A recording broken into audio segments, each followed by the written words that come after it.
नमस्कार दोस्तों, वेद वेदांत चैनल में आपका बहुत बहुत स्वागत है।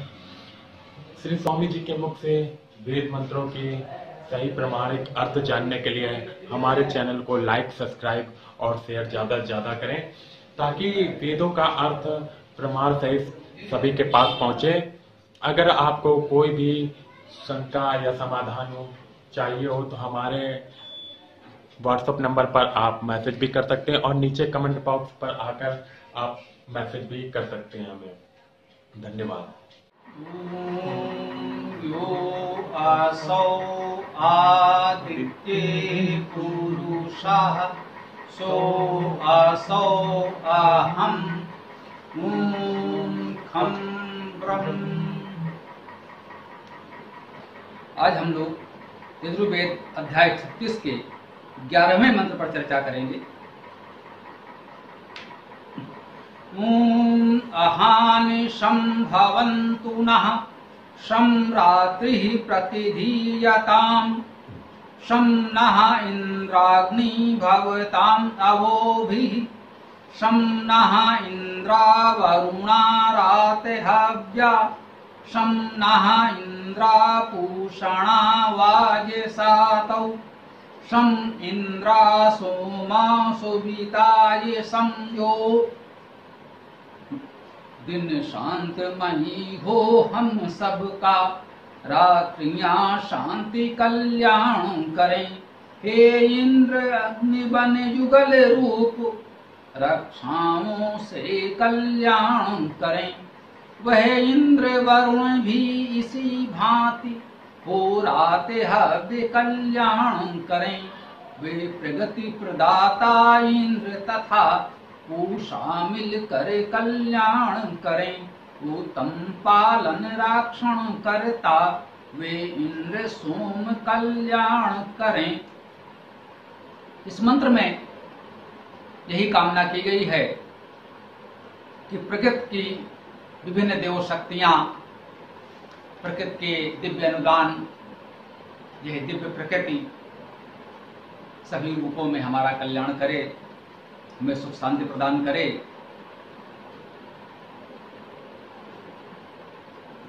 इसका भावार्थ परमात्मा की उपासना से हमारे लिए प्रतिपल सुखद कल्याणकारी बन जाता है। रात्रि शब्द हम लोग सामान्यतः प्रकाश का अभाव, निशा का रूप मानते हैं। ये रात्रि बहुत बड़ा अनुदान है। रा धातु का अर्थ दान करना, रादाने धातु। रात्रि भी प्रकृति का बहुत बड़ा अनुदान है। हमें सुख शांति विश्राम इस दिशा में मिलता है। सूर्य का दिन का अपना महत्व है, अवश्य है।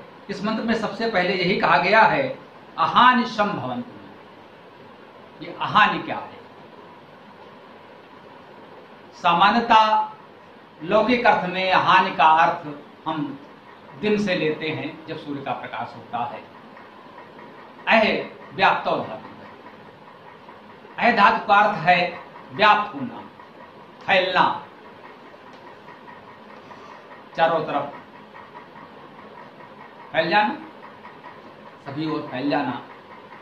जब सूर्य की किरणें, यह प्रकाश पृथ्वी पर फैलता है, वह समय अह कहलाता है। सूर्य की किरणों के सब ओर फैलने का समय आहा अर्थात दिन होता है। इस समय केवल सूर्य की किरणें ही पृथ्वी पर नहीं फैलती। जब सूर्य की किरणें फैलती हैं तो हमारा जीवन कार्य व्यापार भी फैलता है। हम जगते हैं, उठते हैं, अपने नित्य के कार्य व्यापार में लग जाते हैं। हमारा सारा कार्य व्यापार, समस्त उपक्रम, हमारा परिश्रम सूर्य के प्रकाश में दिन के समय ही फैलता है। विशेष परिस्थितियों में हमें रात्रि में भी बहुत से कार्य करने होते हैं, दायित्वों का निर्वाह करना पड़ता है। जो हमारे सैनिक सुरक्षा में लगे हैं, उन्हें दिन रात अपने दायित्व का निर्वाह करना होता है। इसी प्रकार से हमारे स्वास्थ्य कर्मी, चिकित्सक, अन्य विविध प्रकार के कर्मयोगी, समाज में विविध प्रकार के जो कार्यों की आवश्यकता है, बहुत से कार्य ऐसे हैं जो रात में भी किए जाते हैं, करने पड़ते हैं। परंतु फिर भी सामान्य रूप से हम आज भी देखते हैं तमाम सुख संसाधन, तकनीक का विकास होने के बाद भी सामान्यतः अभी भी कार्य व्यापार के फैलने का समय दिन का है। वेद के प्राकाट्य का समय, उसकी रचना का समय, जब ये तकनीक नहीं थी, प्रकाश का कोई साधन मानव निर्मित यदि होगा तो केवल दीपक हो सकता है, जिसमें किसी प्रकार का कोई तेल, वसा जलाई जा सकती थी। इसके अतिरिक्त प्रकाश का कोई साधन उस युग में तो नहीं था जो मनुष्य कृत्रिम रूप से उत्पन्न कर पाता। उसे सूर्य का ही सहारा था। प्रकाश के लिए हम सूर्य पर आश्रित थे। तो जब सूर्य की किरणें इस पृथ्वी पर फैलती हैं तो वो समय आहा अर्थात व्याप्त होने का समय कहा गया।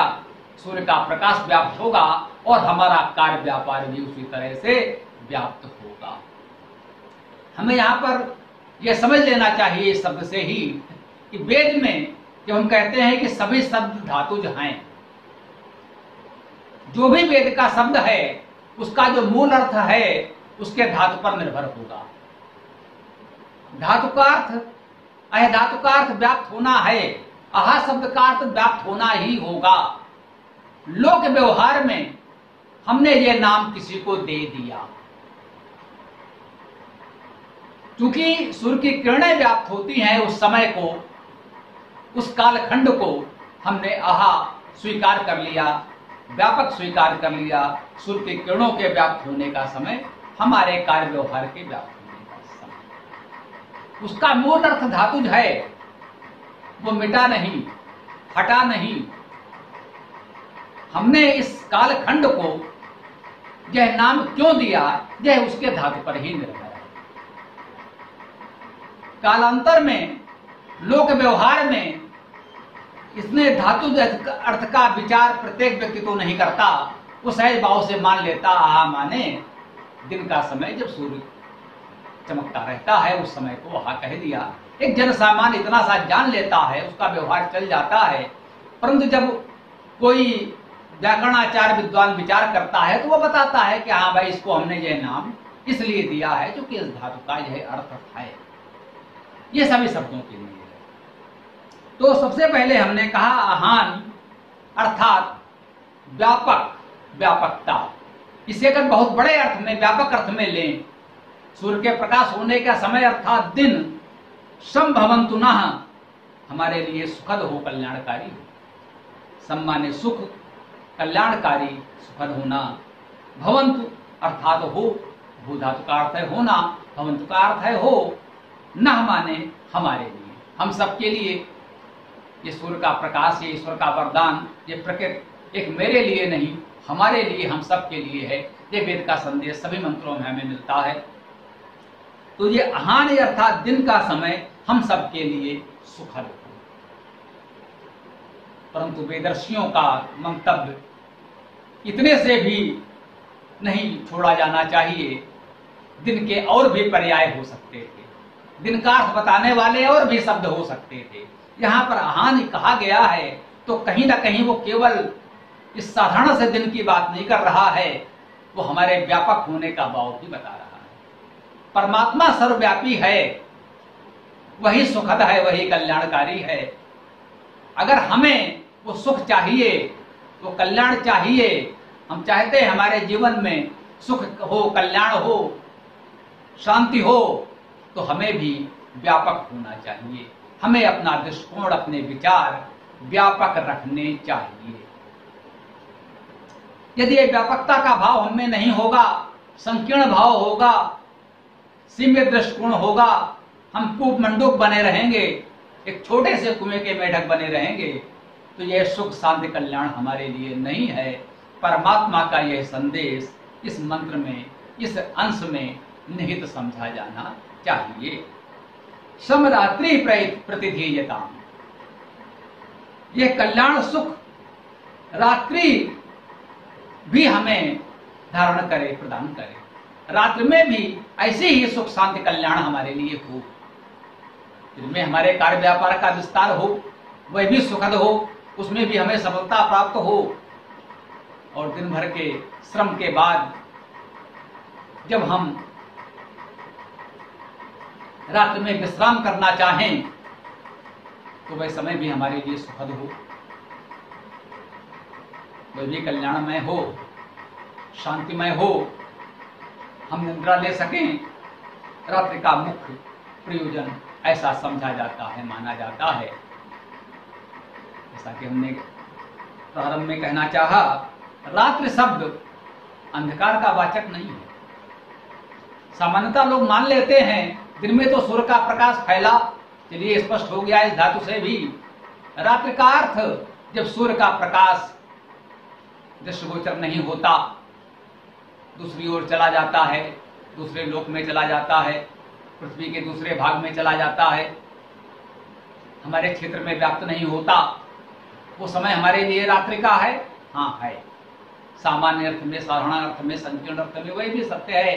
लेकिन रात्रि को नकारात्मक रूप से न लिया जाए, उसे प्रकाश का अभाव ही न समझा जाए, तो रात्रि शब्द की निष्पत्ति होती है रादाने भाव से। रात्रि शब्द की धातु है रा, जिसका अर्थ है दान करना। यह रात्रि प्रकृति का बहुत बड़ा अनुदान है। ये रात्रि न होती तो हमें ये विश्राम कैसे मिलता, ये हमें शांतिमय निद्रा का सुख कैसे मिलता। तो रात्रि का शम अर्थात सुख, कल्याण, शांति हमारी शांतिमय निद्रा में है। रात्रि में हमें सुखद शांतिमय निद्रा का सुख प्राप्त हो, यह कल्याण प्राप्त हो, ये भावना है सम रात्रि प्रतिधीयताम। और रात्रि शब्द में जो रादाने धातु से रात्रि शब्द हमने बनाया, तो अनुदान का भाव है, यह प्रकृति का बहुत बड़ा अनुदान है हमारे लिए। इसका सुख प्राप्त करना चाहते हैं तो हमें भी दानी बनना चाहिए। अपने सामर्थ्य के अनुसार हमें भी समाज के लिए कुछ दान करना चाहिए। यदि हम समाज को देंगे नहीं, इस प्रकृति को देंगे नहीं, केवल लेते रहेंगे, तो प्रकृति भी हमारे लिए बहुत सुखद नहीं रह सकेगी। ये भाव भी इसमें निहित है। आइए देखते हैं, सम नः इंद्राग्नि भवताम अवोभि। सम कल्याणकारी, सुखद, शांतिमय, नः हमारे लिए इंद्राग्नि, इंद्र और अग्नि। युगल प्रयोग हुआ है, दो गुणों को एक साथ बताया गया है, इंद्र और अग्नि। समास किया गया है, दोनों को संयुक्त किया गया है। इंद्र का अर्थ है परमेश्वर। इद परमेश्वर्य धातु है, इद इंद्र परमेश्वर्य धातु है, परमेश्वर होना है। तो इंद्र का अर्थ है परमेश्वर्यवान, जो परमात्मा ही है। परमेश्वर्यवान तो परमात्मा ही है। दूसरा शब्द इसमें जुड़ा है अग्नि। अग्नि अग्निगतो धातु से है, अर्थात प्रगतिशील, निरंतर आगे बढ़ने वाला, ऊर्ध्वगामी, निरंतर ऊपर की ओर बढ़ने वाला, चलने वाला, वह अग्नि है। अग्नि का तेज, उसकी ऊर्जा हमें निरंतर आगे बढ़ाने वाली, हमें निरंतर ऊपर की ओर ले जाने वाली, ऊर्ध्व गति देने वाली, हमारे जीवन में प्रगति लाने वाली, हमें प्रगतिशील बनाने वाली जो ऊर्जा, जो चेतना परमात्मा की शक्ति है, वो अग्नि शक्ति है। परमात्मा को हम इंद्र भी कहते हैं, अग्नि भी कहते हैं। इस इंद्राग्नि शब्द में हमने परमात्मा के इन दोनों गुणों का स्मरण किया है। भवताम अर्थात हो, भू भव होना, भवताम अर्थात हो, अवो भी, और रक्षणे धातु है, रक्षा करना, अवो भी अर्थात रक्षाओं द्वारा।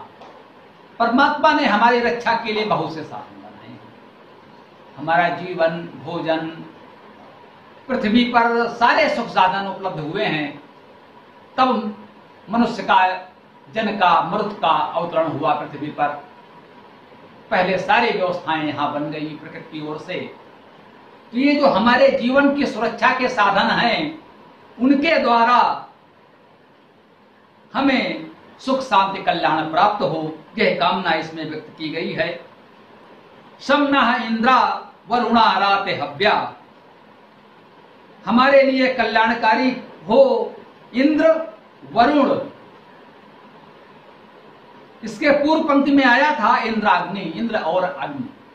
यहां पर पुनः कहा जा रहा है इंद्र और वरुण। इंद्र तो परम ऐश्वर्यवान है, जो केवल परमात्मा ही हो सकता है, अन्य कोई हो ही नहीं सकता। ऐश्वर्यवान बहुत से लोग हो सकते हैं, परंतु परम ऐश्वर्यवान तो केवल परमात्मा हो सकता है। हम उसके साथ कैसे जुड़ सकते हैं? तो हमें अग्नि होना होता है इंद्र के साथ जुड़ने के लिए, या यहां कहा जा रहा है वरुण होना होता है उसके साथ जुड़ने के लिए। वरुण का अर्थ है वर्ण करने योग्य। वो परमात्मा वरुण है, वर्ण करने योग्य है। हम उसका वर्ण करते हैं, परंतु हम भी इस योग्य बन सकते हैं कि समाज हमारा वर्ण करे, हम समाज के लिए उपयोगी हों, सहयोगी हों, तो समाज हमारा वर्ण करे। हाँ भाई, कहते हैं साहब ये तो बड़े बड़े योगी जन हैं, ये तो बड़े बड़े योगी जन कर सकते हैं। हम कह रहे हैं भाई, आप योगी नहीं बन सकते, ना बने। आप महायोगी ना बने, आप योगी भी ना बने, उपयोगी बने, सहयोगी बने। योगी बनना कठिन है, मत बनिए। जो बन सकते हैं वे बने, अच्छी बात है। हम साधारण लोग हैं, महायोगी नहीं बन सकते, योगी नहीं बन सकते, उपयोगी बन सकते हैं। एक राष्ट्रपति होता है, एक उपराष्ट्रपति होता है, एक राज्यपाल होता है, एक उपराज्यपाल होता है। जो छोटा होता है उसे उप कहते हैं। उप का अर्थ है समीप, उसके निकट, उस जैसा तो नहीं है, योगी तो नहीं है, उपयोगी है, योगी होने के समीप है। अगर हम समाज के लिए उपयोगी हैं तो इतना ही हमारे लिए पर्याप्त है। भले ही दूसरे अर्थ में हम बहुत बड़े योगी बन सकें या ना बन सकें। उपयोगी कैसे बनेंगे? जब हम किसी के सहयोगी बनेंगे। अगर हम लोगों का सहयोग करेंगे, उनके सहयोगी बनेंगे, तो उनके लिए उपयोगी हो जाएंगे। और उपयोगी हो जाना भी हम मानते हैं कि जनसाधारण के लिए बहुत है, हमारे आपके लिए बहुत है। हम उपयोगी हो जाएं, सहयोगी हो जाएं, यही पर्याप्त है। हमें योगी महायोगी नहीं बन सकते तो कोई बात नहीं, इसकी चिंता न करें। तो हमें इस तरह से जब हम वर्ण करने योग्य परमात्मा का वर्ण करते हैं और उसी तरह से हम भी वर्ण करने योग्य वरुण बनना चाहते हैं, तो उसके लिए हमें उपयोगी और सहयोगी बनना होता है। तो और उसके लिए क्या करना होता है जो हम ऐसा बन सकते हैं? तो अगले शब्द में कहा गया है रात हव्या। रात का क्या अर्थ हुआ? रादाने धातु है, रात का अर्थ हुआ दान किया हुआ। क्री धातु से कृत किया हुआ, गम धातु से गत गया हुआ।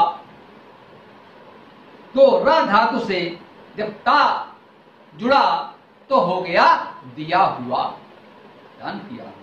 हव्या, हव्य, हव्य क्या है? हु दाने दानादयो च, दान करना और आदान प्रदान करना, दोनों बातें इसमें आ जाती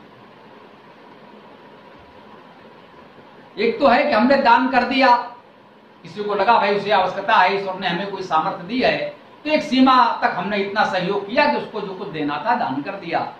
परंतु कभी कभी बड़ी व्यवस्थाएं चलाने के लिए उससे बड़ा दायित्व निभाना पड़ता है। अनेक लोग मिलकर कुछ अंशदान देते हैं। हमारे पास जो कुछ सामर्थ्य है हमने अंशदान दे दिया, और उसमें से आवश्यकताओं के अनुसार हमने स्वयं भी यदि लेना हुआ तो लिया। जो हमसे अधिक निर्धन हैं, जिन्हें अधिक आवश्यकता है, उनको हमने अधिक दे भी दिया। तो ये आदान प्रदान का क्रम भी हो गया। जो व्यक्ति जो कुछ दे सकता है, कोई धन का दान कर सकता है, कोई श्रम दान कर सकता है, कोई विद्या का दान कर सकता है। जो जो कुछ दे सकता है उसने दे दिया, और जिसको जो आवश्यकता है उसने ले लिया। ये हवन है, रात हव्या। ये हव्य है, ये देय है, देने योग्य है, आदान प्रदान करने योग्य है। जो कुछ आदान प्रदान करने योग्य है वो दे दिया गया, तो वो रात हव्य। जिसको ये हव्य दिया गया वो रात हव्य है। जिसके लिए दिया गया वो राते हव्य है, वो परमात्मा राते हव्य है। सारी हव्यां, सारा दान, सारा समर्पण हम उसे अर्पित करते हैं। वह तो निराकार है, उसके पास तो सब कुछ है, उसे हम क्या देंगे, उसे आवश्यकता नहीं है। हम उसको प्रतीक मानकर परमात्मा को अर्पण किया, ये हो गया दान। और आदान प्रदान के क्रम में समाज में जिनको आवश्यकता है उनको दे दिया। ये हमारा आदान प्रदान और दान का क्रम वैदिक व्यवस्था में एक सर्वश्रेष्ठ प्रक्रिया है। इससे समाज का संचालन भली भांति हो सकता है। समना इंद्रा पूषणा वाज सातौ, हमारे लिए सुखद कल्याणकारी शांतिप्रद हो। इंद्रा पूषणा, इंद्र सब में आ रहा, क्योंकि इंद्र का अर्थ परम ऐश्वर्यवान जो केवल परमात्मा है, हमें उसके साथ तो मिलकर चलना है। दूसरा गुण जो इसके साथ जोड़ा गया वो है पूषणा, पोषण करना। पुष धातु का अर्थ है पुष्ट होना, पोषण करना। तो वो परमात्मा पोषण करने वाला है। वो इंद्र अर्थात परमेश्वरवान भी है और वो पोषण करने वाला भी है। तो हम परमेश्वरवान तो नहीं हो सकते, लेकिन जो कुछ थोड़ा बहुत ऐश्वर्य परमात्मा की कृपा से हमें प्राप्त हुआ है, अपनी सामर्थ्य भर हम अपने से निर्बल निर्धन लोगों का कुछ पोषण करें, इतना तो हम कर सकते हैं। इतनी तो अपेक्षा हमसे है। ईश्वर को, प्रकृति को, समाज को इतनी अपेक्षा तो है। हम पोषण करें। वाज सातौ, वाज धातु का अर्थ बल होना, गति होना आदि। गत्यक्तक धातु में जितने भी गति वाली धातुएं हैं उनमें हम गमन के साथ साथ जानना और पाना का अर्थ भी मानते हैं। प्राप्ति भी होता है और विद्या ज्ञान भी होता है। तो बल विद्या प्रगति का हेतु ये है वाज। वाज शब्द में बल विद्या प्रगतिशीलता सम्मिलित है। 3 गुण इसमें विशेष है वाज में। सातौ, सन संभक्तो धातु से है। सन दाने, सन संभजने। सन धातु का अर्थ है दान करना और भजना। भजना का अर्थ किसी विशेष शब्द नाम मंत्र को जपना नहीं है। भजना का अर्थ है सेवा करना, विभाग करना। तो सन धातु का अर्थ है दान करना, सेवा करना, विभाग करना। जो कुछ हमारे पास है उसको हमने विभाग कर दिया, बांट दिया, और जिनको आवश्यकता है उनको दे दिया। ये भाव हुआ वाज सातौ। बल विद्या प्रगति, जो कुछ हमने प्राप्त की है परमात्मा की कृपा से, उसका विभाग करके आवश्यकता के अनुरूप लोगों तक पहुंचा दिया जाए, लोगों को दे दिया जाए, वो है वाज सातौ। ये गुण परमात्मा में तो है ही। उसका गुण कीर्तन स्तवन तो हम कर ही रहे हैं। ये गुण हम भी धारण कर सकते हैं, करना चाहिए। यही वेद मंत्र का संदेश है। शम इंद्रा सोमा सुविताय समयो। फिर कहा गया सम अर्थात कल्याणकारी, सुखद, शांतिप्रद हो क्या? इंद्रा सोमा, इंद्र और सोम। इंद्र परम ऐश्वर्यवान परमात्मा और सोम सु ऐश्वर्य, सुप्रसवे धातु है। सु धातु का अर्थ क्या हुआ? ऐश्वर्य होना और प्रसवे उत्पन्न करना, सृजन करना। तो सोम का क्या अर्थ हुआ? जो ऐश्वर्यवान हो, ऐश्वर्य भी हो उसमें और सृजनशीलता भी हो। ऐसा ऐश्वर्य किसी उपयोग का नहीं है जिसमें सृजनशीलता ना हो। उस ऐश्वर्य क्या करें?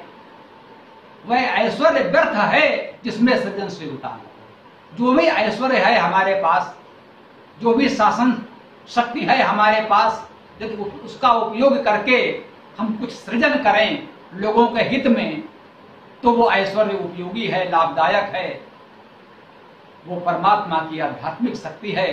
यदि उसका उपयोग हम सृजनशीलता में नहीं करते तो वह ऐश्वर्य विनाशकारी अपराध है, पाप है, वो ऐश्वर्य नहीं होना चाहिए। तो क्या कहा, उस इंद्र के साथ सोम शब्द आएगा।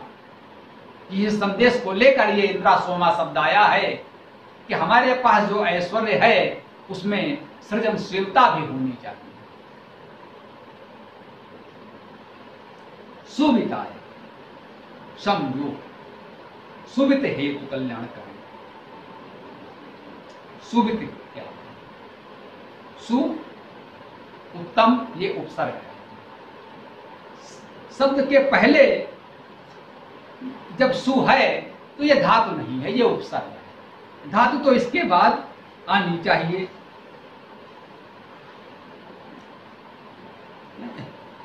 यहां सुवित का अर्थ उत्तम, विशेष, विस्तार भी है, संरक्षण भी है।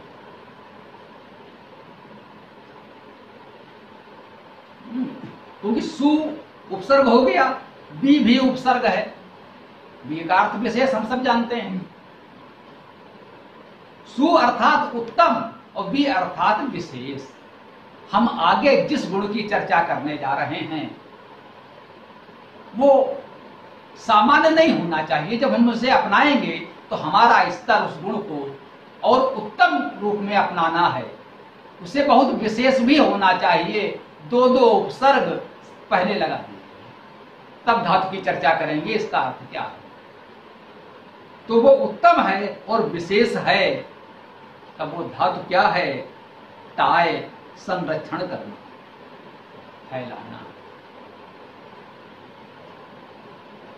हमें संरक्षण करना है सद्गुणों का, सज्जनों का, सत्कर्मों का। उनका संरक्षण करें, उन्हें नष्ट न होने दें, उसे फैलाएं समाज में, अपने तक सीमित न रखें। आप सबके सहयोग से जो भी कार्य व्यापार हम लोग कर रहे हैं, इतने वर्षों से हम जो ये वेद की साधना कर रहे हैं, एक एक शब्द का जिस प्रकार से हम लोग प्रामाणिक धातु अर्थ करने का प्रयास कर रहे हैं, हम सब जानते हैं, मानते हैं। जो थोड़े से लोग हमसे जुड़े हैं उन्होंने अनुभव किया है, उनका आशीर्वाद हमें मिला है कि यह कार्य शताब्दियों सहस्राब्दियों में नहीं हुआ। बहुत प्राचीन काल में इसकी आवश्यकता नहीं थी।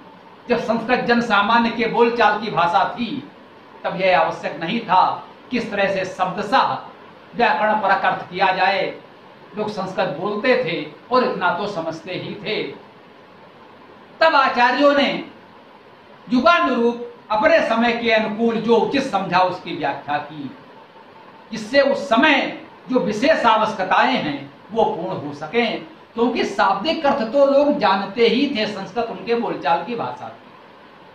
अब जब संस्कृत जन सामान्य तो क्या, अच्छे अच्छे धर्माचार्यों के बोलचाल की भाषा नहीं है। बड़े बड़े धर्माचार कहलाने वाले लोग धर्म के नाम पर बड़े बड़े कारोबार करने वाले लोग संस्कृत से अपरिचित हैं। वे धर्मगुरु हैं, गुरुदीक्षा देते हैं, करोड़ों अरबों रुपए बटोरते हैं, कहने दीजिए लूटते हैं, ठगते हैं, परंतु उन्हें किसी एक वेद मंत्र, एक सूक्त को पढ़ना भी ढंग से नहीं आता होगा। इस प्रकार शब्दों का अर्थ करना तो बहुत दूर की बात है। तो जब इतना अंधकार हो तो जन समाज को, जो जन सामान्य है, वो इनकी मनमानी व्याख्याओं से दिग्भ्रमित हो रहा है। तो ये आवश्यक हुआ कि अब प्रत्येक शब्द का शाब्दिक व्याकरण पर अर्थ कर दिया जाए, जिससे ये भ्रम न फैलाया जा सके कि वेद में क्या है क्या नहीं।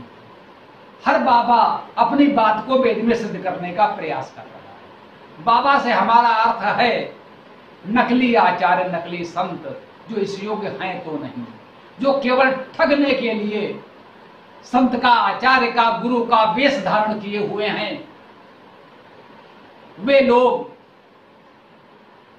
वेद की मनमानी व्याख्या करके लोगों को भ्रमित कर रहे हैं, तो यह आवश्यक समझा गया कि एक एक शब्द का अर्थ कर दिया जाए, जिससे जन सामान्य उसे पढ़कर समझ सके कि ये बाबा जी जो अपने आप को हमारा गुरु बनाना चाहते हैं, जो स्वयं को धर्म का ठेकेदार बताना चाहते हैं, वो जो वेद की मनमानी व्याख्या कर रहे हैं वो कितना असत्य है। इस भ्रम को दूर करने के लिए यह आवश्यक लगा। ईश्वर की कृपा से हम आपने मिलकर थोड़े से लोगों ने साधना करके इस कार्य को बहुत कुछ संपन्न किया। जब इस विषय की चर्चा आई है तो विनम्रता से इतना निवेदन कर दें, हाँ अब वो समय आ गया है कि हमें विनम्रता से स्वीकार कर लेना चाहिए कि ईश्वर ने इस महान कार्य को संपन्न कराने के लिए हमें माध्यम चुना। ईश्वर ने हम पर कृपा की, हमारे माध्यम से कार्य संपन्न कराया। विनम्रता से हम ईश्वर के इस अनुदान को, उसकी अहेतुकी कृपा को स्वीकार करते हैं। हम ये भी मानते हैं कि हमारे सामर्थ्य की सीमा है, इस कार्य को हम निरंतर परिमार्जित कर रहे हैं। इसमें सुधार, संशोधन, परिमार्जन का कार्य चलता रहेगा।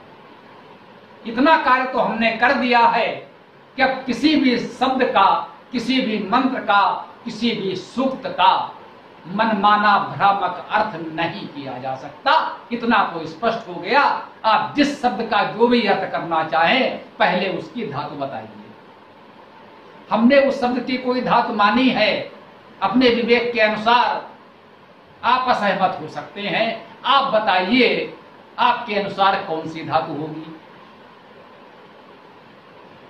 क्या इसमें कोई मनमानापन कर सकता है? नहीं कर सकता। एक सीमा तक हो सकता है, वो मैं थोड़ा स्पष्ट कर दूं। कैसे हो सकता है? बहुप्रचलित शब्द है राम। राम शब्द को सामान्यता लोग रम धातु से मानते हैं। रम धातु का अर्थ है रमना, रमण करना। सहज भाव से सब जानते हैं। तो राम कौन है? जो सब में रम रहा है वो राम है। इस अर्थ में राम भी परमात्मा का एक नाम है। जो सब में रमता है वो राम है। तो वो राम उस एक परमात्मा का एक नाम है। और किसी ने कहा रमन्ते योगिना यस्मिन् स रामा। योगी, उपासक, साधक हम आप जिस परमात्मा में रमते हैं उस परमात्मा का नाम राम है। हम ऐसा कह सकते हैं। कोई ऐसा भी कह सकता है कि राम शब्द में रम धातु नहीं, रा धातु हो सकती है। हाँ, बिल्कुल हो सकती है। रम धातु में रम धातु मानना जितना उचित है उतना ही उचित है रा धातु मानना भी। मुझे ये कहने में कोई संकोच नहीं। हम इतने दृढ़ नहीं, हम इतने उदार हैं, होना चाहिए। हम जड़ नहीं, चेतन है, प्रवाहशील। राम शब्द में रा धातु भी होती है, हो सकती है। राम शब्द का अर्थ यदि वेद में आता है, मान लीजिए वेद के किसी मंत्र में राम शब्द आया, तो आपको इसका अर्थ कैसे करना है? आप रम धातु से राम शब्द का अर्थ रमने वाला कर सकते हैं, रमण करना कर सकते हैं। रा धातु मानेंगे तो रा दाने धातु है, दान करना है, तो राम शब्द का अर्थ दान मान सकते हैं। राम शब्द का अर्थ है रमण, राम शब्द का अर्थ है दान। दोनों ही अर्थ सही है, दोनों ही अर्थ पूरी तरह सत्य हैं, दोनों ही अर्थ पूरी तरह व्याकरण सम्मत है। मुझे कोई आपत्ति नहीं है। हमारा कोई भी साथी, समर्थक या विरोधी राम शब्द में रम धातु से अर्थ करे तो भी सत्य है, रा धातु से अर्थ करे तो भी सत्य है। मुझे कोई आपत्ति नहीं। परंतु नियम ये है कि आपको कोई ना कोई धातु तो बतानी पड़ेगी, और धातु वो जो उस शब्द में दिख रही हो। स्पष्ट समझ लें, वो दिख, राम शब्द में रा धातु भी स्पष्ट दिख रही है और रम धातु भी स्पष्ट दिख रही है। या तो वो रम धातु से बनेगा या रा धातु से बनेगा। आप ये नहीं कह सकते कि साहब ये तो चुर चोरी करने के अर्थ की धातु से बनी है, उस चुर का रम आदेश हो गया है, ये हम नहीं मानते। आप चौंक सकते हैं कि भाई ये कौन सी बात हुई, क्या ऐसा भी हो सकता है? जी हाँ, एक से एक विद्वान हैं, वेद में अपनी बात को ठूसने के लिए, अर्थ का अनर्थ करने के लिए लोग ऐसी ऐसी उल जलूल कल्पनाएं ले आते हैं। पुरोहित शब्द में कुछ विद्वानों ने हित में धा धातु की कल्पना कर ली, बोले इसमें धा धारणे धातु है, पुरोधा, पुरोहित का अर्थ उन्होंने कर दिया पुरोधा। यद्यप वह अर्थ भी कोई अनर्थ नहीं करता। अगर पुरोहित शब्द में पुरोधा का अर्थ कर दिया जाए तो हमें कोई आपत्ति तो नहीं है, अनर्थ तो नहीं होगा, लेकिन असत्य अवश्य होगा। पुरोहित शब्द का अर्थ पुरोधा नहीं है, हित शब्द में ही धातु स्पष्ट है, तो हित शब्द में हमें ही धातु ही माननी है, धा धातु नहीं हो सकती, क्योंकि धा इसमें कहीं नहीं दिख रहा। आचार्य जी कहते हैं कि धा का ही आदेश हो गया, ये उनकी तथा कथित शास्त्रीय शब्दावली है। मैं दोहरा रहा हूं, तथा कथित शास्त्रीय शब्दावली है, मतलब भारी भरकम ऐसे शब्दों का प्रयोग करते हैं जो जन सामान्य की समझ में ना आए। पंडित जी बड़े विद्वान थे, बहुत अच्छा बोले, भाई उन्होंने क्या कहा बोले वो तो समझ में नहीं आया। वो इतने बड़े विद्वान हैं, इतना अच्छा बोलते हैं, लेकिन वो कहना क्या चाहते हैं ये सुनने वालों की समझ में नहीं आता। इसी बात के तो विद्वान हैं, अगर समझ में आ जाए तो फिर वो विद्वान कैसे कहलाएंगे? ऐसे विद्वानों को हमारा दूर से पढ़ो। धा धातु का ही आदेश हो गया, ये कहने की आवश्यकता क्या है जब हित शब्द में ही धातु बिल्कुल स्पष्ट है। वो अपनी बात के समर्थन में कुछ अन्य पुस्तकों से कुछ उदाहरण भी दे देते हैं। फला पुस्तक में फला व्यक्ति ने ये ऐसा कहा है, इसलिए यहां ऐसा हो गया। इसका कोई अर्थ नहीं है। वह भी आप जैसा ही कोई व्यक्ति था, किसी उद्देश्य से उसने लिख दिया होगा। एक और भ्रम प्रचलित है वेद के पाठ में, पुरुष शब्द है, हम अपने इस ओम मंत्र में भी पढ़ते हैं। ओम मंत्र यजुर्वेद का अंतिम मंत्र है, पुरुषः। अब वो कहते हैं पुरुषः, इस शा की जगह पर खा पढ़ो, कहेंगे पुरुखाः। क्यों भाई, जब शा लिखा है तो खा क्यों पढ़ोगे? वर्णमाला में खा अलग वर्ण है, यदि लिखने वाले को खा पढ़ना होता तो वो खा लिखता। क्या वेद का लेखन कार्य करने वाला इतना मूर्ख था आपकी दृष्टि में कि उसने खा के स्थान पर शा लिख दिया? नहीं भाई, उसने जो लिखा है वो सही लिखा है, आप वही पढ़ेंगे। पुरुषा को हम पुरुषा ही पढ़ेंगे, पुरुखा नहीं पढ़ेंगे। हम शेष नाग कहते हैं, शेख नाग नहीं कहते। शेष बहुतों का नाम होता है, वो शेष जी हैं, आप उन्हें कहिए वो शेख जी हैं तो कैसा लगेगा? हम किसी शेष जी को शेख जी नहीं कहते। शेषनाथ नाम है तो हम शेषनाथ कहेंगे, शेखनाथ नहीं कहेंगे। शेष नारायण जी हमारे मित्र हैं, हम उन्हें शेख नारायण कहेंगे तो उन्हें अच्छा नहीं लगेगा। इस पर कुछ लोगों ने एक श्लोक कहीं से ढूंढकर लिख दिया, भाई स्वामी जी देखिए यह श्लोक है, इसका क्या अर्थ है? अच्छा तो आप भी समझ सकते हैं। मैंने कहा बिल्कुल समझ सकते हैं, इस श्लोक का वही अर्थ है जो आप कहना चाहते हो, लेकिन यह श्लोक कब किसने लिख मारा ये तो बताओ। वो भी हमारे आप जैसा कोई व्यक्ति रहा होगा, ये तुमने लिख दिया है तो उसके लिखने का औचित्य क्या है, उसे हम क्यों माने? हम आप कुछ भी लिख दें तो वो प्रमाण कैसे हो जाएगा? मैंने कहा भाई जी यदि वेद में कहा हो तो स्वीकार्य है, व्याकरण में आया हो तो विचारणीय है। अन्य किसने कब कहा, क्या लिख दिया, क्या कह दिया, उस पर तो हम विचार भी नहीं करना चाहते।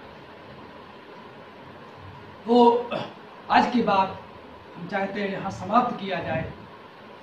वेद के एक मंत्र का अर्थ हम लोगों ने किया और संदर्भ के साथ वेद के पाठ और अर्थ में होने वाली कुछ भूलों की ओर भी संकेत किया, इसे हम लोग समझे और जीवन में अपनाएं। इसी भावना के साथ ओम मंत्र